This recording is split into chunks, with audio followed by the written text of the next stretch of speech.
Hello guys, welcome to my YouTube channel. तो कैसे हैं आप लोग? आशा करता हूँ सभी लोग स्वस्थ होंगे, अच्छे होंगे। मैं हूं अंकित पटेल। हम लोग पढ़ रहे हैं 11th की जो फिजिक्स पढ़ रहे हैं उसमें हम लोग पढ़ रहे थे सेकेंड चैप्टर जो था एनसीईआरटी का सेकेंड चैप्टर है सरल रेखा में गति। सरल रेखा में गति, इसके पहले वाले वीडियो में हमने गति के तीनों समीकरण सॉल्व कर रहे हैं। और जो गति के तीनों समीकरण सॉल्व करने की तीन विधियां हम पढ़ रहे हैं। एक है गणितीय विधि, एक है ग्राफी विधि और एक है समाकलन विधि। तो पहला जो गणितीय विधि है हमने पहले वाली वीडियो में पिछले वाली वीडियो में कर चुके। अगर किसी ने नहीं देखा है तो जाके पिछली वीडियो गणितीय विधि से हम गति के तीनों समीकरण कैसे सॉल्व करते हैं वो जाके देख सकते हैं। और आज हम सॉल्व करेंगे गति के जो तीनों समीकरण हैं। ठीक है, गति के जो तीनों समीकरण हैं उनको हम ग्राफी विधि से कैसे सॉल्व करें, चलिए चालू करते हैं।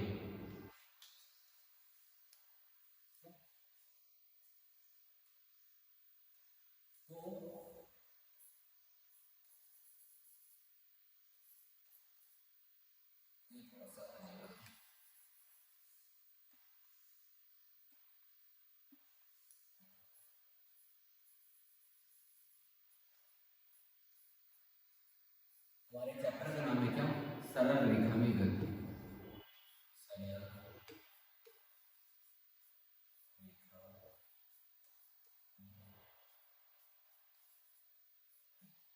हमारे चैप्टर का नाम है क्या? सरल रेखा में गति। सरल रेखा में गति में हम क्या पढ़ रहे हैं? गति के तीनों समीकरण पढ़ रहे हैं। गति के तीनों समीकरण क्या पढ़ रहे हैं बेटा? गति के तीनों समीकरण हम क्या कर रहे हैं? पढ़ रहे हैं। तो हम गति के जो तीनों समीकरण पहले लिख लेते हैं। हमारा जो पहला समीकरण है क्या बोलिए?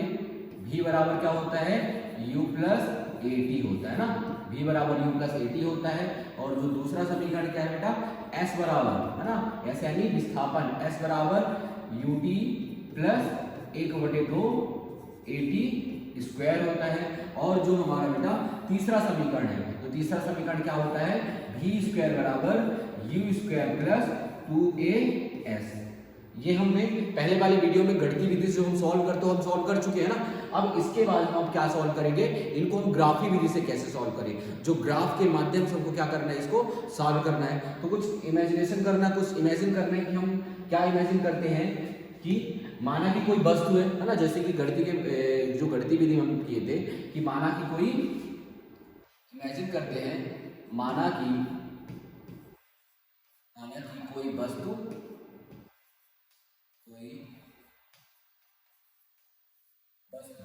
अपने प्रारंभिक वेग है ना बेटा, क्या? अपने प्रारंभिक वेग,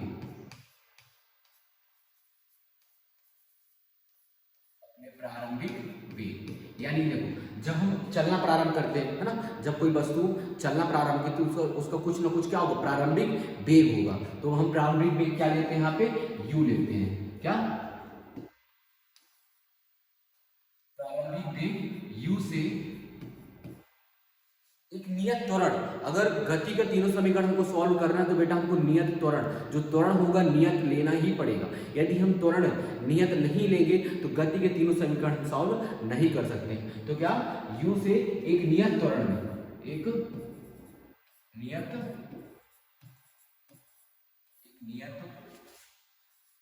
त्वरण है ना बेटा। एक त्वरण क्या लेते हैं हम? a। त्वरण क्या मानी है? a। एक नियत त्वरण a के अंतर्गत,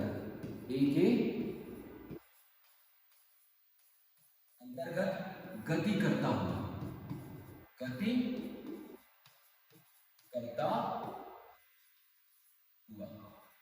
ठीक बेटा, गति करता हुआ वह टी समय के पश्चात, कुछ ना कुछ तो टाइम लेगा ही है ना, कुछ ना कुछ, जैसे हम आगे बढ़ते हैं कुछ ना कुछ क्या लेंगे? टाइम लेंगे। तो करता हुआ टी समय के पश्चात,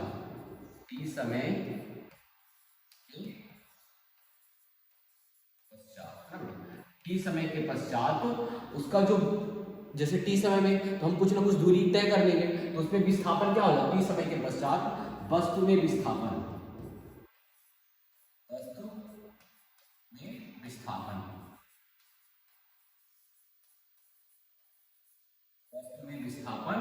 s हो जाता है। ठीक बेटा, क्या हो जाता है? s। ठीक, वस्तु में विस्थापन क्या हो जाता है? s। और जब हम कोई चलना प्रारंभ करते हैं तो हमारा जो वेग रहेगा वह नियत त्वरण से बढ़ता रहेगा, उसी नियत त्वरण से क्या रहेगा, बढ़ता रहेगा। तो वह बढ़कर क्या, उसके तो वस्तु तथा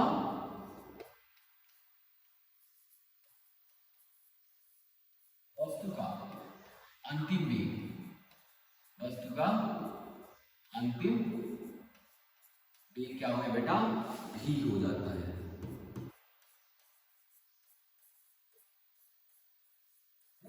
तो हमने गति के तीनों समीकरणों को सॉल्व करने की जो रूपरेखा है वो हमने यहाँ पे लिख ली है कि माना कि कोई वस्तु है वो अपने प्रारंभिक वेग u से क्या कर रही है, चल रही है, तथा वह जब चल रही है तो वह उसका एक नियत त्वरण होगा। यदि त्वरण नियत नहीं रहेगा तो गति के तीनों समीकरण हम क्या करेंगे, सॉल्व नहीं कर सकते हैं। तो जो त्वरण रहेगा वो नियत रहेगा, तो त्वरण हमने क्या माना है, a माना है। नियत त्वरण a के अंतर्गत t समय के पश्चात, कुछ ना कुछ तो टाइम लेगा ही ना, तो t समय के पश्चात उसका जो विस्थापन क्या हो जाता है बेटा, s, विस्थापन यानी डिस्प्लेसमेंट, डिस्प्लेसमेंट क्या हो जाता है, s, तथा उसका जो वस्तु की जो वेलोसिटी है, जो वेग है, जो वेग है वह तो निश्चित तो रहेगी नहीं, जितनी है अभी है उतनी तो बाद में रहेगी नहीं, वो जो नियत त्वरण से वो क्या रहेगी, बढ़ती रहेगी।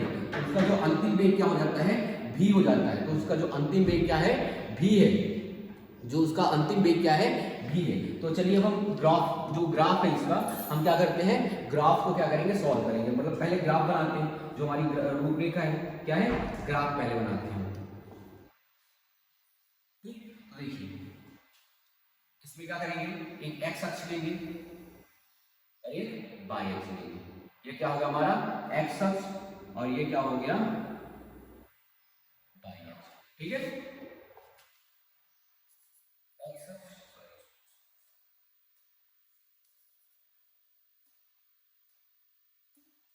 क्या हो गया, इसको वाई अक्ष हो गया, ये हो गया बेटा एक्स अक्ष, यानी ये क्या हो गया एक्स अक्ष, ये क्या हो गया वाई अक्ष। ग्राफ बना रहे हैं हम, तो देखिए जो एक्स अक्ष वाला है, जो एक्स अक्ष यानी ये क्षैतिज है, ये क्या है ऊर्ध्वाधर। तो एक्स अक्ष जो है, जो क्षैतिज वाला है, उसको हम टाइम यानी समय को हम एक्स अक्ष से प्रदर्शित करते हैं। ये हमारा क्या हो गया बेटा, समय, ये हमारा क्या हो गया, समय। समय एक्स अक्ष को हम किससे प्रदर्शित करते हैं, समय से, और वाई अक्ष को हम किससे प्रदर्शित करते हैं बेटा, भी से, वेग, यानी क्या हो गया ये वेग। क्लियर, समझ गए ना, यानी एक्स अक्ष हो गया और ये क्या हो गया वाई अक्ष। अब इसी में हम क्या करेंगे, ग्राफ बनाएंगे, इसी में क्या बनाएंगे, ग्राफ बनाएंगे। देखिए क्या होता है, जब वस्तु प्रारंभिक में रहती है, यानी वस्तु का जो समय है वह क्या हो, शून्य है, समय पर क्या है, शून्य। समय वस्तु मतलब जो जब वस्तु प्रारंभिक अवस्था में रहती है तो उसका जो समय है वहां पे शून्य है, तो समय शून्य पर है ना बेटा, इस पर समय यहाँ पे क्या है, समय शून्य पर, समय शून्य पर उसका वेग क्या है बेटा, u है यहाँ पे। ठीक है, उसका वेग क्या है, u है, जो प्रारंभिक वेग माने थे ना, जो प्रारंभिक वेग क्या है, u है। तो और वस्तु क्या कर रही है यहाँ पे, वस्तु क्या कर रही है, और नियत त्वरण से क्या कर रही है, आगे बढ़ रही है। वस्तु क्या कर रही है, वस्तु क्या कर रही है, नियत त्वरण से क्या कर रही है, नियत त्वरण से वह क्या कर रही है, आगे बढ़ रही है। ठीक है, नियत त्वरण से क्या बढ़ रही है, आगे बढ़ रही है। ठीक, और कितने समय में बढ़ रही है, मान लो वह यहाँ पे t समय के पश्चात, यहाँ पे क्या हो गया उसका t समय हो गया। समय कितना यहाँ पे ले रहा है बेटा, t है ना, t समय, t समय के पश्चात जो उसका वेग है, वेग क्या हो जाता है, यहाँ पे वेग कहाँ पे आ गया, यहाँ पे, जो उसका वेग क्या हो गया बेटा, v हो गया। t समय के पश्चात उसका वेग क्या हो गया, v हो गया। तो ये ग्राफ बन गई हमारी। इसके बाद एक और लाइन खींचेंगे हम यहाँ पे, टी से मिटा दिया उसको, यहाँ पे हमारी टी कहाँ पे आ गई, ठीक है, और इसको इससे मिला देंगे।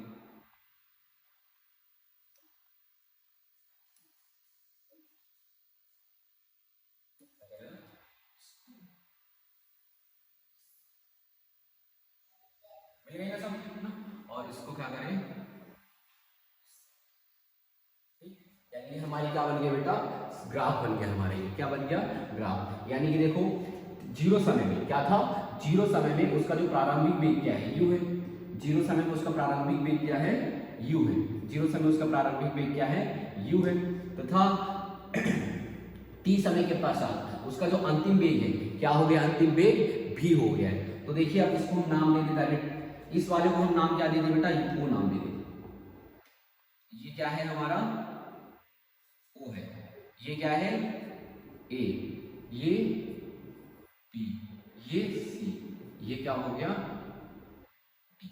ठीक है, ये हमारा क्या बन गया, ग्राफ बन गया कि मान लो कोई वस्तु है, प्रारंभिक वेग जब उसका समय 0 था, समय 0 में उसका प्रारंभिक वेग क्या है, u है, तथा समय t, जब t समय पे उसका वेग क्या हो जाता है v, यानी वो नियत त्वरण से चल रही है बेटा, किससे, नियत त्वरण से। ये जो है ये वेग की वेग बता रहे हैं कि ऐसे वेग क्या हो रहा है, नियत त्वरण क्या हो रहा है, बढ़ रहा है, ये क्या बढ़ रहा है, त्वरण, तो वेग क्या हो गया बेटा, v हो गया वहां पे। तो क्या हो गया, ये तो हमारा क्या हो गया, ग्राफ बन गया।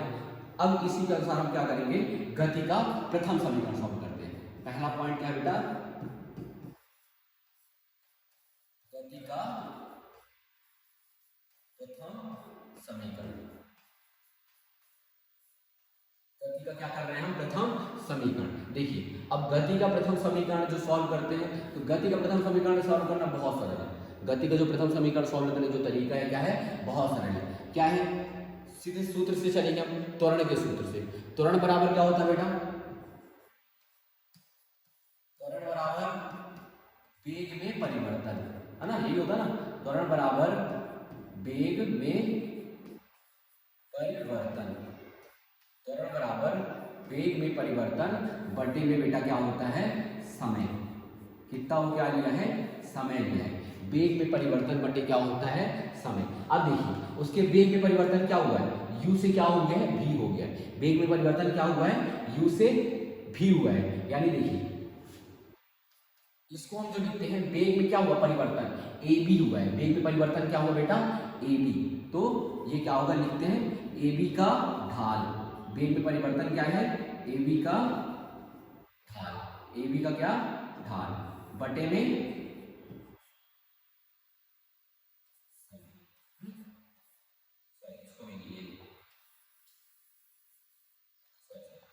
वेग में परिवर्तन, यानी वेग में परिवर्तन क्या हो रहा है, v माइनस यू। वेग में परिवर्तन क्या हो रहा है, v माइनस यू, यानी क्या हो गया वेग में परिवर्तन, v माइनस यू बटे इसको, इस जीरो को यहां से पूछने में कितना समय लगा, t समय लगा, यानी कितना हो गया t। और त्वरण को हम किससे प्रदर्शित करते हैं बेटा, a से। त्वरण को हम किससे प्रदर्शित करते हैं, a से, यानी इस t को मैं इधर ले जाऊंगा, ये क्या बन गया at बराबर v माइनस यू बचा इधर, है ना। अब इस माइनस यू को मैं इधर ले आऊंगा, यानी at बराबर प्लस यू बराबर क्या हो गया v, यानी v बराबर u प्लस क्या हो गया बेटा at हो गया। ये अपना गति का प्रथम समीकरण आ गया, ये अपना क्या आ गया, गति का प्रथम समीकरण आ गया। अब देखिए यानी कि देखो जो t समय में जीरो से t समय तक पहुंचने में ये पूरा पूरा क्षेत्रफल क्या कर रहा है, कवर कर रहा है। क्या कर रहा है, ये पूरा का पूरा क्षेत्रफल कवर कर रहा है। तो हम क्षेत्रफल को क्या कर देते हैं, छायांकित कर देते हैं थोड़ा सा, क्यों, कैसे दिख रहा है ना, क्या है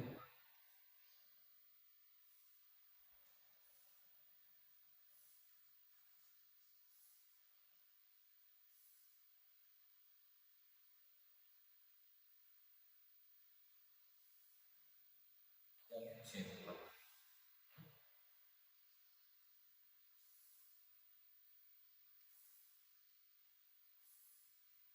क्या करता हूँ, कवर कर दो।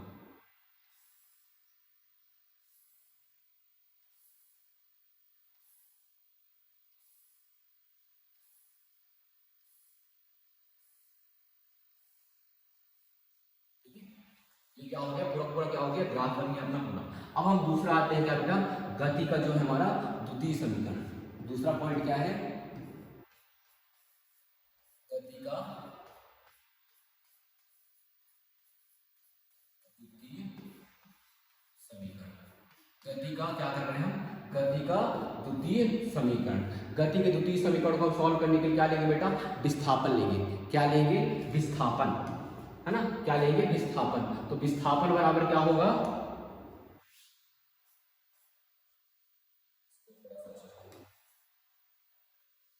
वस्तु का विस्थापन, है ना, वस्तु का विस्थापन,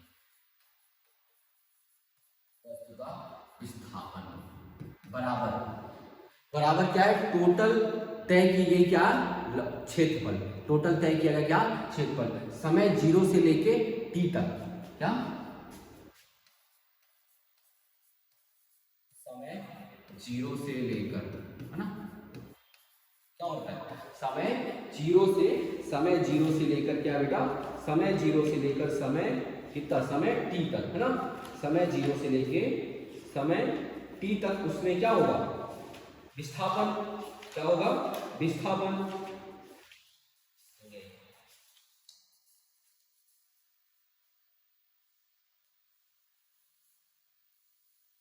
ये क्या हो गया, 0 से लेके t तक तय किया गया कुल क्षेत्रफल, 0 से लेकर समय t तक वस्तु द्वारा, है ना बेटा, वस्तु द्वारा तय किया गया, तय किया गया कुल क्षेत्रफल। कुल क्या बेटा, क्षेत्रफल।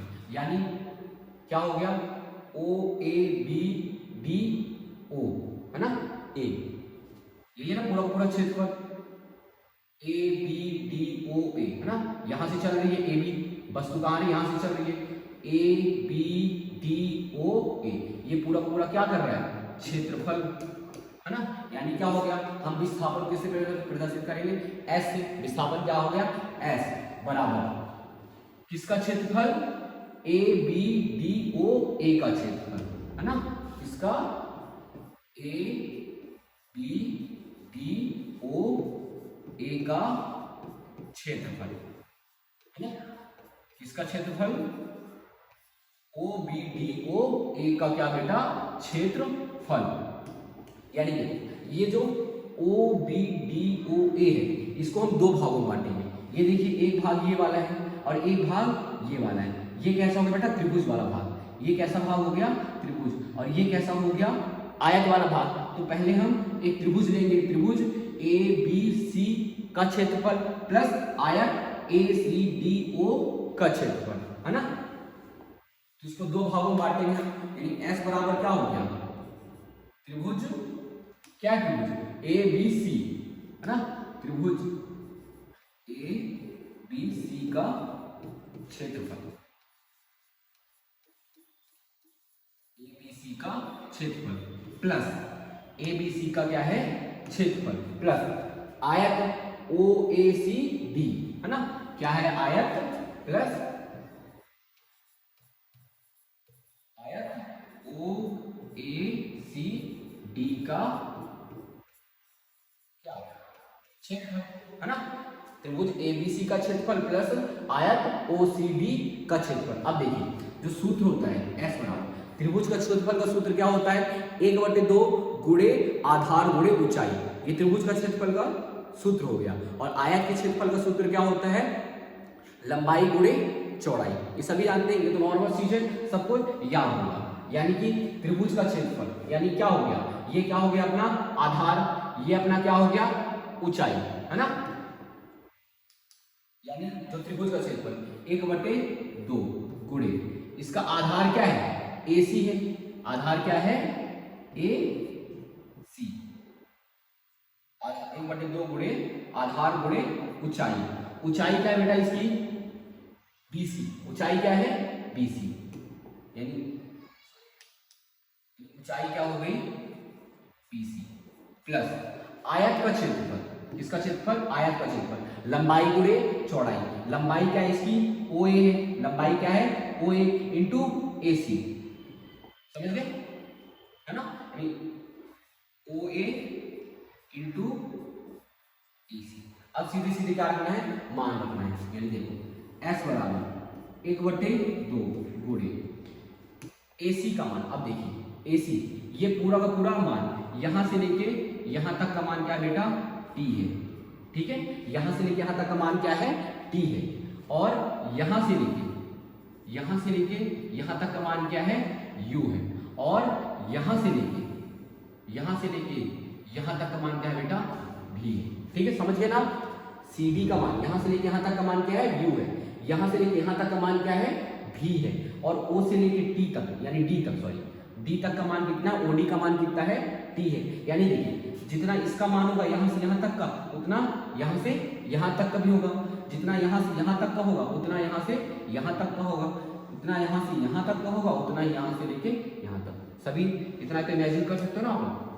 यानी देखिए AC का मान कितना है, AC का मान क्या है, T। AC का मान कितना है, T। यानी AC की जगह में क्या लिख दिया, T इंटू BC। देखिए इंटू क्या, BC।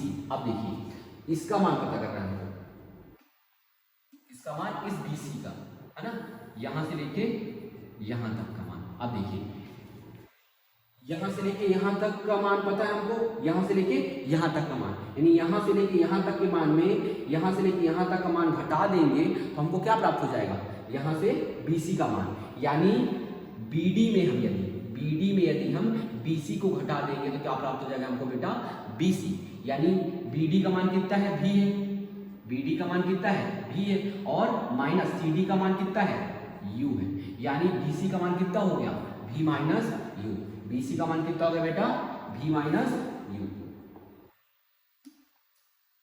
यानी BC का मान कितना हो गया, V माइनस U प्लस, अब देखिए प्लस OA का मान कितना है, OA किधर है, OA का मान U। OA का मान कितना है, U इंटू AC का मान कितना है, T इंटू कितना हो गया, T। यानी बराबर कितना हो गया, 1/2 क्या है अपना, S बराबर कितना आया, 1/2 गुणे T। क्या आया, गुणे T। फिर क्या है, into V minus U। Into क्या है, V माइनस U। फिर क्या है बेटा, प्लस UT, प्लस UT। यानी कितना हो गया, S बराबर 1/2 क्या हो गया, 1/2 इंटू ये कितना हो गया, VT है ना, ये कितना हो गया, VT इंटू ये कितना हो, सॉरी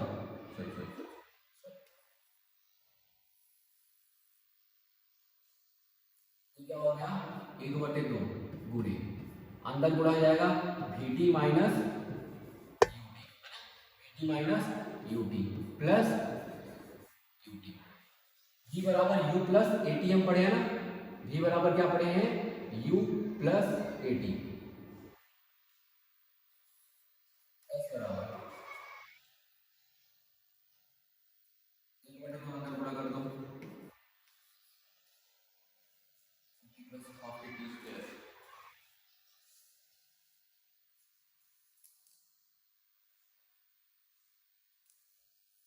ठीक है, यानी क्या हो गया, सॉरी हमने गलत किया यहाँ पे। अभी भी क्या करते हैं, इसको बाहर लेते हैं। S बराबर कितना हो गया, 1/2 कितना हो गया, 1/2 इंटू T, 1/2 इंटू T। और V minus U plus UT लेते हैं। ठीक है, अब देखिए गति का जो प्रथम समीकरण क्या बेटा, V बराबर U प्लस AT था। क्या था, V बराबर U प्लस AT। इस U को मैं इधर ले आऊंगा, यानी V माइनस U बराबर कितना हो गया, AT। यानी V माइनस U का मान कितना आ गया, AT। यानी इस V माइनस U की जगह मैं क्या लिख सकता हूँ, AT लिख सकता हूँ ना। यानी S बराबर 1/2 इंटू T, और इसकी जगह क्या लिख सकता हूँ, इंटू AT प्लस UT है ना।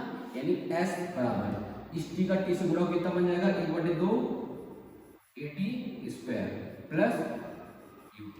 यानी S बराबर हम क्या लिख सकते हो, UT प्लस 1/2 AT स्क्वायर। ये हमारा क्या आ गया, गति का द्वितीय समीकरण। क्या आ गया, गति का द्वितीय समीकरण। अब इसी तरह सेम टू सेम जैसे हम सॉल्व किए गति का प्रथम समीकरण, वैसे ही सॉल्व करेंगे गति का द्वितीय समीकरण। जैसे सॉल्व किया वैसे हम क्या करेंगे, गति का तृतीय समीकरण। यानी तीसरा पार्ट क्या है, गति का तृतीय समीकरण।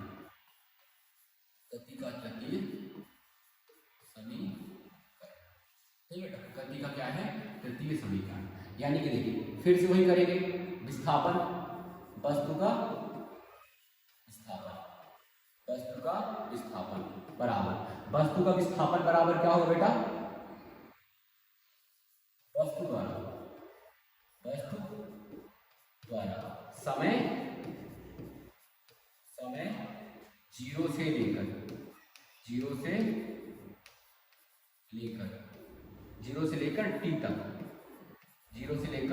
टी तक तय किया गया, जीरो से लेकर टी तक तय किया गया कुल क्षेत्रफल, ठीक है। यानी जीरो से लेकर जितना वो समय जीरो से लेकर टी तक टोटल जो एरिया जो कवर कर रहा है उसको हमें विस्थापन को मैं फिर से जैसे प्रदर्शित करूंगा, एस बराबर कितना क्षेत्रफल कवर कर रहा है, ए बी डी ओ ए, ठीक है। इसका ए बी डी ओ ए का क्षेत्रफल, ठीक है ना। कोई दिक्कत हो कमेंट बॉक्स में लिख देना। एस बराबर ए बी डी ओ ए का क्षेत्रफल, यानी अब देखिए फिर से इसको हम दो भागों में डिवाइड करेंगे, एक त्रिभुज वाला डिवाइड करेंगे, एक आयत वाला डिवाइड करेंगे। यानी देखिए एस बराबर क्या करेंगे, त्रिभुज एबीसी का क्षेत्रफल, त्रिभुज एबीसी का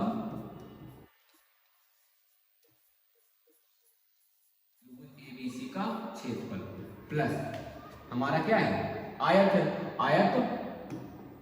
ओ ए सी डी है ना। आयत क्या है, आयत ओ ए सी डी का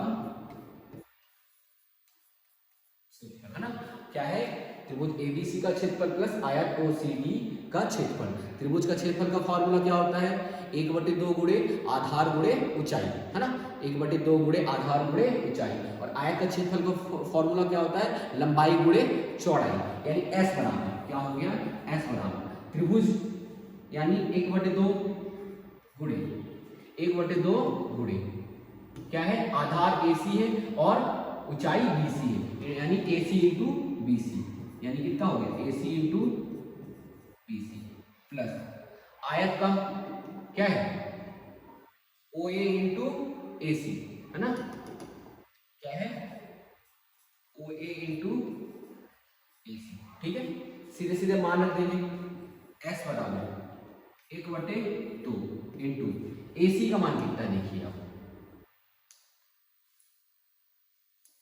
ए सी का मान टी है और ए सी की जगह क्या लिख दिया मैंने, टी इंटू बीसी किधर है, बीसी का मान कितना है, v माइनस यू है ना। बीसी का मान कितना हो गया, v minus U plus O A यानी यू इंटू ए सी यानी टी है ना। क्या है, ए सी यानी क्या है, टी है, यानी ए सी की जगह क्या लिया बेटा, टी लिख दिया, ठीक है। अब देखिए जैसा हमने गति का द्वितीय समीकरण किया था ना, वैसे हम क्या कर रहे हैं, सॉल्व कर रहे थे, लेकिन वहां पे हमने यहीं पे खेल है उसका पूरा का पूरा, यहीं पे क्या पूरा गेम है कि वहां पे हमने यहीं से डायरेक्ट कर दिया था कि v माइनस यू का मान क्या कर दिया था हमने, v माइनस यू की जगह हमने मतलब क्या रख दिया था, एटी रख दिया था। वो कहाँ से आया था, गति के द्वितीय समीकरण से। लेकिन यहाँ पे वो नहीं करना हमको, यहाँ पे क्या नहीं करना है, यहाँ पे हमको t का मान करना है। इस पूरे में किसका मान करना बेटा, t का। और t का मान कहाँ से आएगा हमारा, गति के प्रथम समीकरण से। गति के क्या हो जाएगा, प्रथम समीकरण से। यानी देखिए s बराबर क्या है बेटा अपना, 1/2 into t into v minus u, यही है ना, प्लस यू टी, यही है ना 1/2 into T V minus U plus U T, यही। अब देखिए इसको दे दिए मान लो समीकरण 2 दे दो, इसको नाम समीकरण 1 दे दो, अभी तो किसी को दिया नहीं कुछ, इसको दे दो। तो अब आएंगे हम गति के प्रथम समीकरण में, गति के प्रथम समीकरण में गति के प्रथम समीकरण में देखिए, गति का जो प्रथम समीकरण क्या है, v बराबर u प्लस ए टी क्या है, टी बराबर यू प्लस ए टी। इस मुझे टी का मान चाहिए, मुझे किसका मान चाहिए, टी का। यानी टी को बस राइट हैंड साइड में लिखूंगा और पूरा का पूरा क्या हो जाऊंगा, लेफ्ट हैंड साइड। पहले मैं लाऊंगा यू को, यानी क्या हो जाएगा v माइनस यू बराबर इधर क्या बचा, ए टी बचा। अब इस टी के अलावा क्या बचा, सिर्फ ए बचा। ए किधर इसमें गुणे में, इधर किस में आ जाएगा, भाग में, यानी v माइनस यू बराबर ए बराबर टी। यानी टी का मान कितना आ गया, टी का मान v माइनस यू बटे ए। तो टी का मान इसमें रखेंगे, किसमें, टी का मान समीकरण एक में रखने पर। अब देखिए यानी क्या हो जाएगा, s बराबर 1/2 तो पहले से है इंटू टी, टी यानी कितना हो गया, v माइनस यू, यही है ना, v माइनस यू बटे ए, ठीक, इंटू बी, सॉरी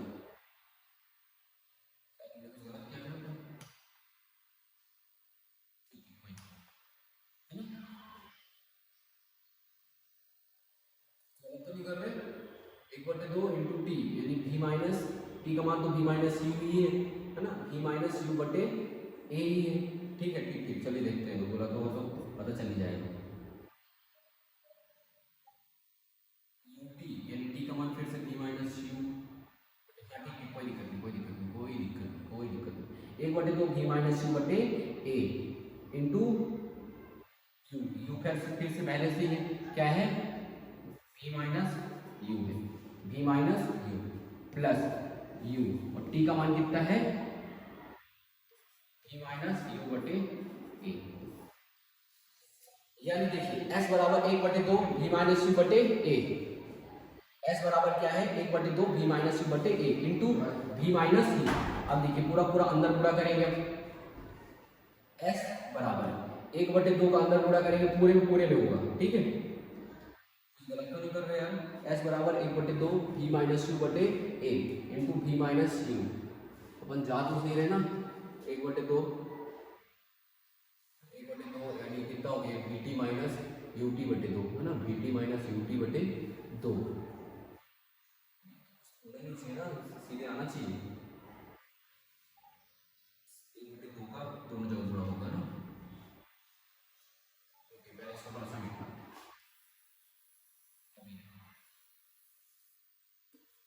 इससे डायरेक्ट आते हैं। s बराबर क्या है, 1/2 क्या है, 1/2 इंटू टी, 1/2 इंटू टी क्या है, और क्या है, v minus you, v minus U plus क्या है, यू टी है, ठीक है।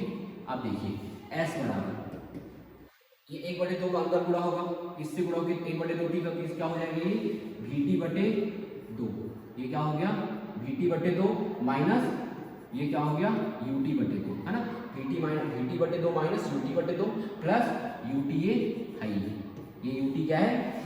अब देखिए यानी क्या हो गया, s बराबर क्या है, vt बटे 2 माइनस ut बटे 2 है ना, s बराबर vt बटे 2 माइनस ut बटे 2 प्लस ut, यानी देखिए s बराबर सीधे से सब में वो कर ले 2, इसमें क्या आया, vt minus ut plus ut, यही है ना, प्लस सॉरी 2ut हुआ यहाँ पे, प्लस 2ut, यानी s बराबर vt माइनस 2ut और में एक ut घटा दें कितना हो जाएगा, प्लस ut हो जाएगा, है ना, बटे में 2। अब देखिए t कॉमन ले लें, s बराबर क्या हो गया, v प्लस u है ना, s बराबर क्या है, v प्लस u बटे में 2 इंटू क्या कॉमन लिए, t कॉमन लिए, s बराबर v प्लस u क्या है, v प्लस u बटे में 2 इंटू t का मान क्या आया हमारे पास, v माइनस u बटे a, t का मान क्या आया है, v माइनस u बटे a है ना। अब देखिए ऊपर का ऊपर से गुणा हो जाएगा, नीचे का नीचे से गुणा हो जाएगा, यानी s बराबर a plus b into a minus b, यानी v square minus u square बटे में 2a है ना, यानी कितना हो गया, इस 2a को मैं इधर ले जाऊंगा, यानी कितना हो जाएगा ये 2as बराबर 2as बराबर v square minus u square, यानी v square minus u square बराबर क्या बेटा 2as। इस माइनस u स्क्वायर को मैं इधर ले जाऊंगा, यानी v स्क्वायर बराबर u स्क्वायर प्लस 2as। ये आ गया बेटा अपना गति का तृतीय समीकरण, है ना। हमने यहाँ से चालू किया तो ये तो पूरी उसकी क्या थी, रूपरेखा थी, ठीक है। गति का प्रथम समीकरण v बराबर u प्लस at हमारा ये आ गया, है ना। उसके बाद गति का जो हमने द्वितीय समीकरण सॉल्व क्या किया, s बराबर ut plus half at square, और गति का तृतीय समीकरण v स्क्वायर बराबर u स्क्वायर प्लस 2as। हमने इसी तरह गति के जो तीनों समीकरण है ना, गति के जो तीनों समीकरण को ग्राफी विधि से हम सॉल्व किए हैं। अगर कोई भी परेशानी हो, आपको कोई भी परेशानी, कोई भी प्रॉब्लम हो, कमेंट बॉक्स में लिख दीजिएगा, मैं देख के आपके प्रॉब्लम को सॉल्व करने की कोशिश करूंगा। और धन्यवाद, इसी तरह पढ़ते रहिए। और ये बहुत ही नॉर्मल क्वेश्चन आपने 9th में पढ़ा था ये, लेकिन उतना हमने ध्यान नहीं देते उस टाइम पे, जिसके कारण अभी ये जो पढ़ना होता ना, हम 9th में पढ़ चुके होते हैं। लेकिन ठीक है, कोई नहीं, अभी हम पढ़ रहे हैं, अच्छे से पढ़िए और इसको सॉल्व करिए, फिर से रफ में लगाइए। बहुत सरल है, माइंड सेट बना के रखिए और आपको ये पूरा आप सॉल्व कर सकते हैं। धन्यवाद मेरे साथ जुड़ने के लिए। और अगर आपने अभी तक चैनल को सब्सक्राइब नहीं किया तो प्लीज़ जाके सब्सक्राइब करें, लाइक बटन दबाएं। धन्यवाद।